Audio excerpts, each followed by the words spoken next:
here we are at the Broke Boys shop. Let me introduce you to these guys. Let's go inside and take a look what's going on. Out here at the Broke Boys shop, we got a King Mastermind Ben. We got Cookie over here. What's he doing? Trying to pull a motor. Got Ray standing around.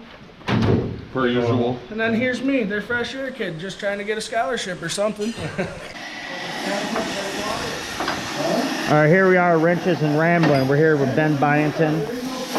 What inspired you to get involved in demolition derby? My old man, my neighbor gave me a free car. My old man said, "You want to do it?" Now I've been doing it for 15 years. 15 years you've been derbying? Getting better every year, I guess. Heck yeah. All right, here we are with Zach Cook. What inspired you to get involved in demolition derbies? Hanging out with Ben and watching him doing it all the time. I get sick and tired of helping him, so I just said, fuck it, I might as well start doing it myself. You got excited? All right, here we are with a scholarship guy. What inspired you to get involved in demolition derbies? What inspired me to get in demolition derbies? I was probably like 8th grade. I was at Canasarega playing baseball out in the outfield. Look behind you and you turn around and there's a demolition derby going around. You start asking people what's going on and they tell you, people taking out legal road rage, you can crash cars. What? So after the game, I asked my mom instead of riding the bus back, can we go watch the demolition derby? And after that, it was over. All right, here we are, Raymond Patterson. What inspired you to get involved in demolition derbies? Well, way back in the day, my dad used to run all the time. I used to watch him when I was a kid, and I was like, man, I want to do that. We built a couple stock cars for Hemlock, and went out there and ran ever since. And we've been going with Ben and everybody. We've been building more and more. And it's an addiction. You can't stop, you know. What types of cars do you guys like to use for demolition derbies? Camrys and Accords. Camrys and Accords. Anything else? Civics, you know. Oh, you like Civics? Bone stock Civics. Give me an Elantra for bone stock. All right. Cadillacs. Cadillacs. There. What safety measures are in place for drivers during a derby? Like, what do you guys do? Well, there's cages for one. 4-point cage.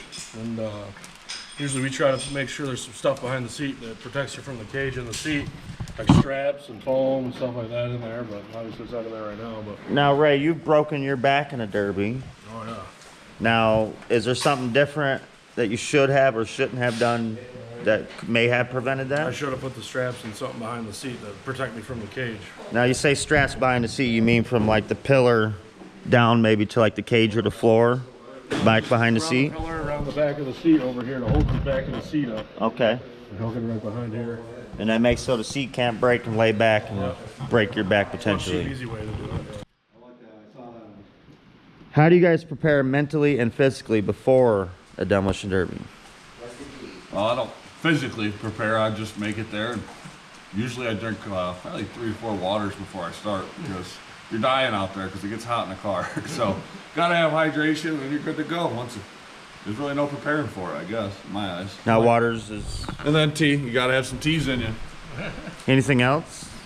Might be some illegal activity. Might have to float above the sky a little bit. I'm getting rain can. All right, what's the most memorable experience you've had in a demolition derby?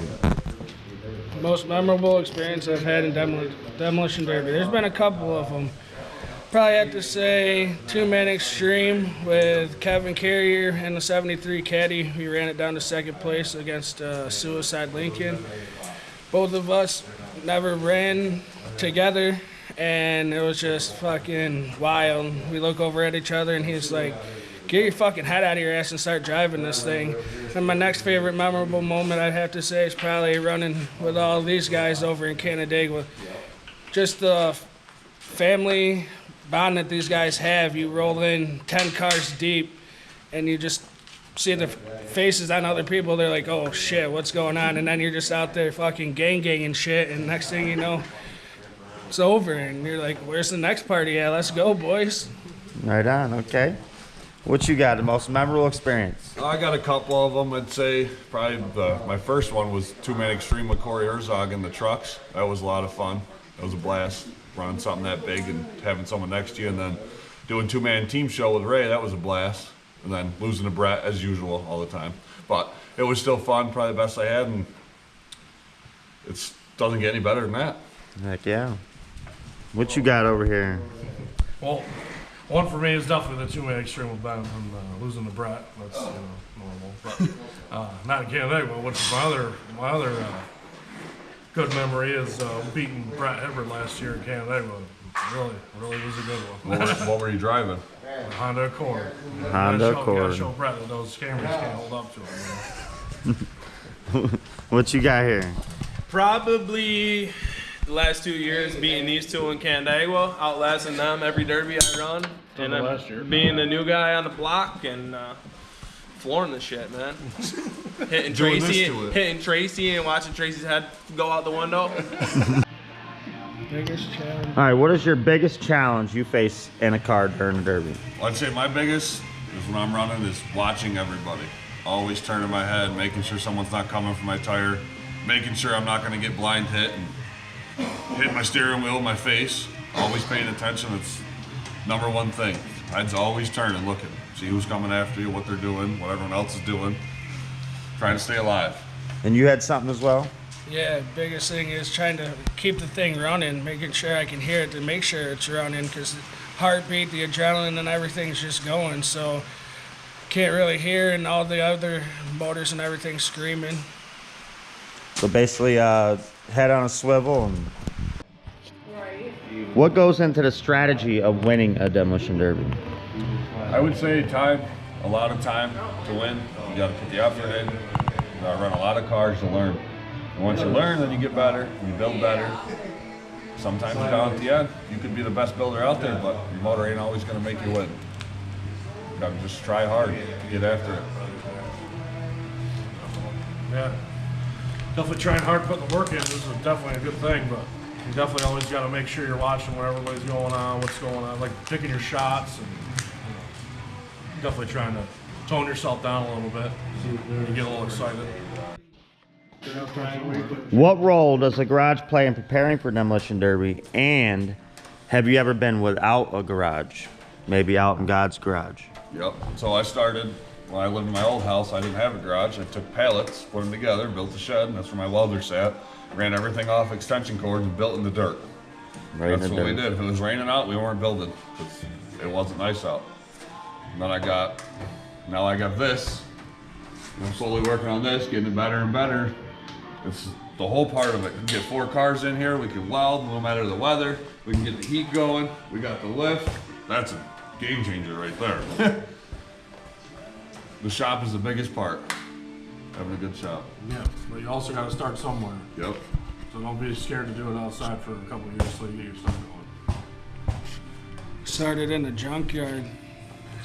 a junkyard under a pop-up tent for most of all my derbying career, until I came over here and Ben lets me build in his shop, and my brother-in-law he still builds outside in the junkyard under a pop-up tent and pulls the car in to do some welding and a little. Get in there, you fucking There you go. You tell the pussy. story. That'll be a great one. Any funny or unexpected stories that's happened here? Any funny, unexpected stories in this garage, man? There's so many, but here's a good one.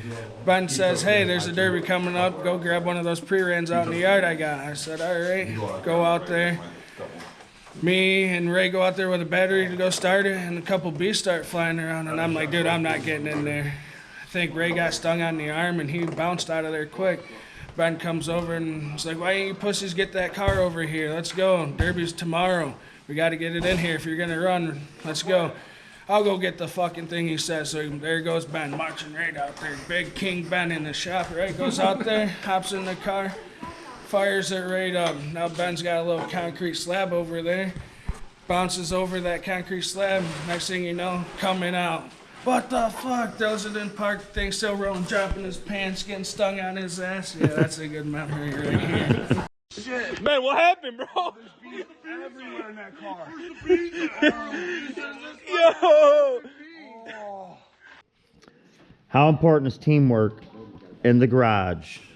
How important is it to you? There's no I in team. Team is a group. We're all a group. We all work together. We help each other.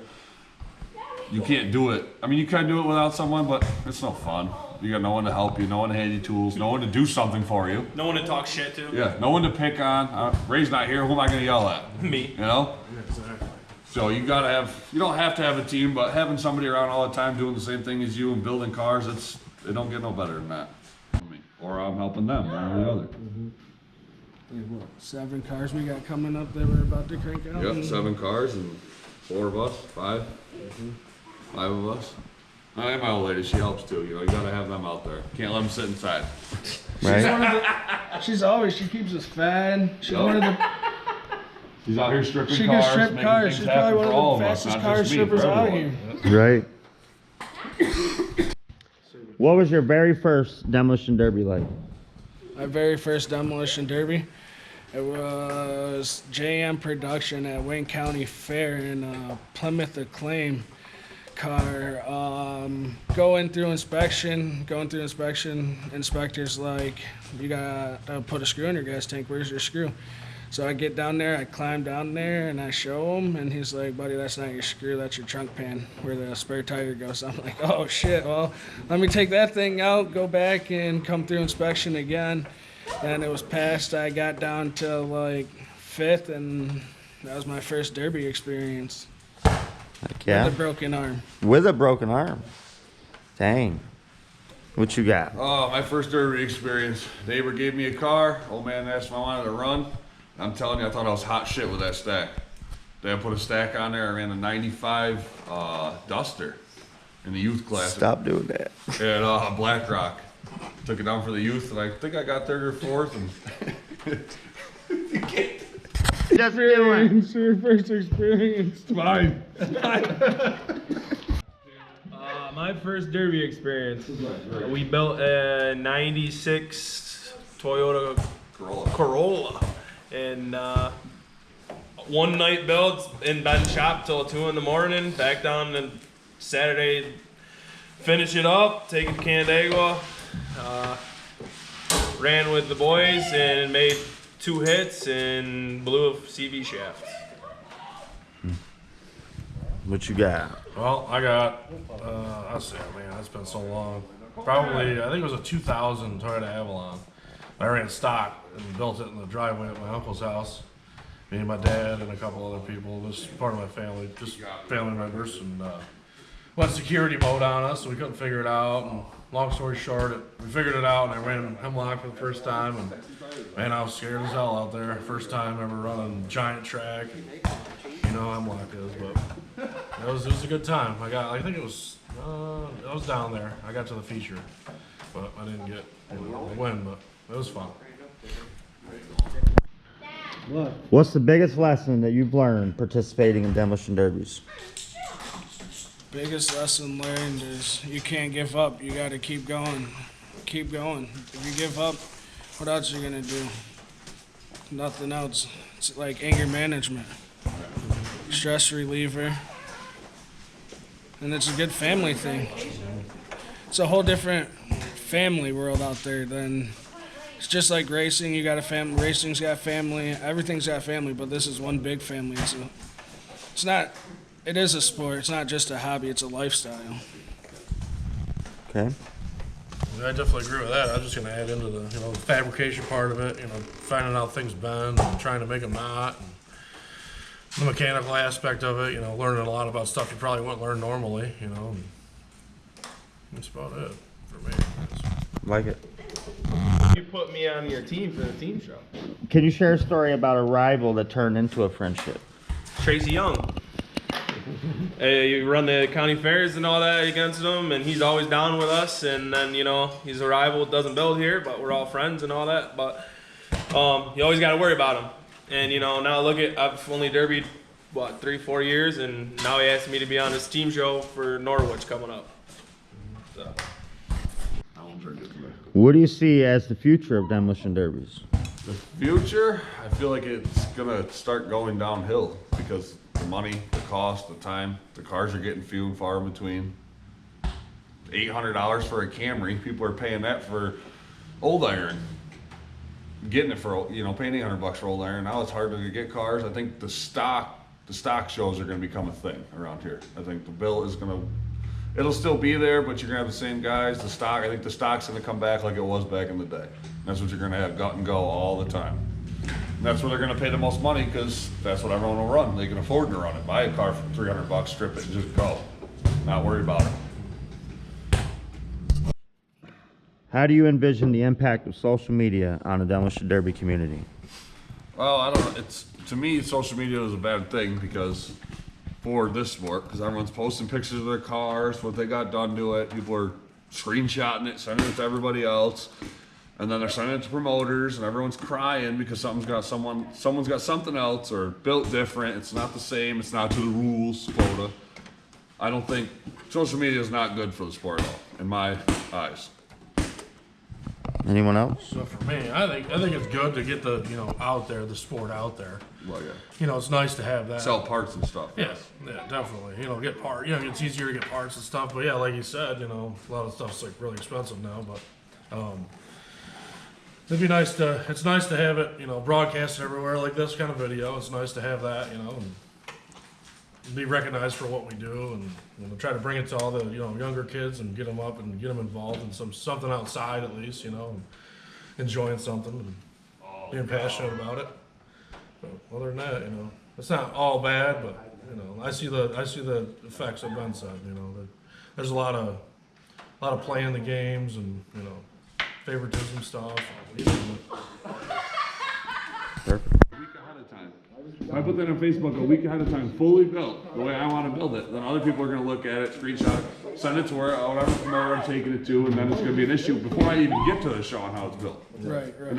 To me, that's not cool, because people shouldn't do that. I should be able to post my car. Maybe people learn about it, not cry about it. Yeah.